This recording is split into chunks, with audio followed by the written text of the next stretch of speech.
এই প্রশ্নটা Notre Dame Holy Cross প্রিপারেশনের জন্য অনেক গুরুত্বপূর্ণ। দেখি তুমি এই ম্যাথটা 10 সেকেন্ডে পারো কিনা। তো একটি গুলি একটি কাঠের তক্তার ভিতরে 5 সেন্টিমিটার প্রবেশ করছে, অর্থাৎ এই যে হচ্ছে একটা কাঠ, এটার ভিতরে গুলিটা 5 সেন্টিমিটার প্রবেশ করছে।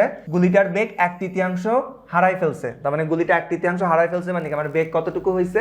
বেগ হয়েছে 2/3, রাইট? আচ্ছা ঠিক আছে, দেন কি বলছে? গুলিটি তক্তার ভিতরে আর কতটুকু পথ পার করতে পারবে, তার মানে ধরলাম যে তক্তার ভিতরে আর 1 সেন্টিমিটার পথ পার করতে পারবে। তো দেখো তুমি যদি এখন এই ম্যাথটাকে ট্রেডিশনাল প্রসেসে যাও, তাহলে ম্যাথটা বেশ বড় এবং তোমাকে ক্যালকুলেশন করতে করতে মোটামুটি 3-4 মিনিট সময় লাগবে, কিন্তু আমার একটা ম্যাথের জন্য তো এত সময় তুমি পাবা না পরীক্ষার হলে, তাই না? তাহলে এটার সলিউশন কি? এটা একটা শর্টকাট আছে, শর্টকাটটা হচ্ছে x = d/n²-1। এটা দিয়ে আমি ম্যাথটাকে ইজিলি সলভ করতে পারি।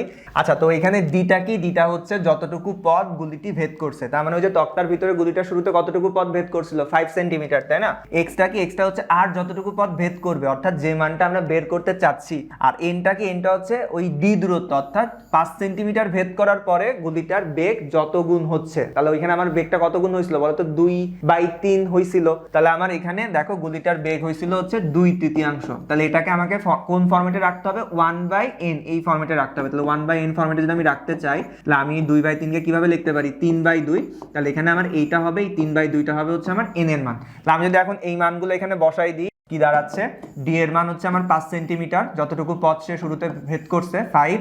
এন এর মানটা হচ্ছে কত? এন এর মানটা হচ্ছে আমার এখানে 1/3/2, তাহলে আমার এখানে 3/2 এন এর মান, তাহলে -1। তাহলে তুমি যদি এখন এখানে ম্যাথটা করো, কাটাকাটি করলে 9/4 - 1 কাটাকাটি করলে তুমি এটার অ্যান্সার পাবা 4 সেন্টিমিটার।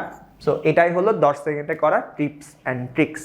এরকম আরো অনেক জোস গাইডলাইন পেতে যুক্ত হও আমাদের নটরডেম হলিক্রস কোর্সটিতে। Keep watching, keep learning.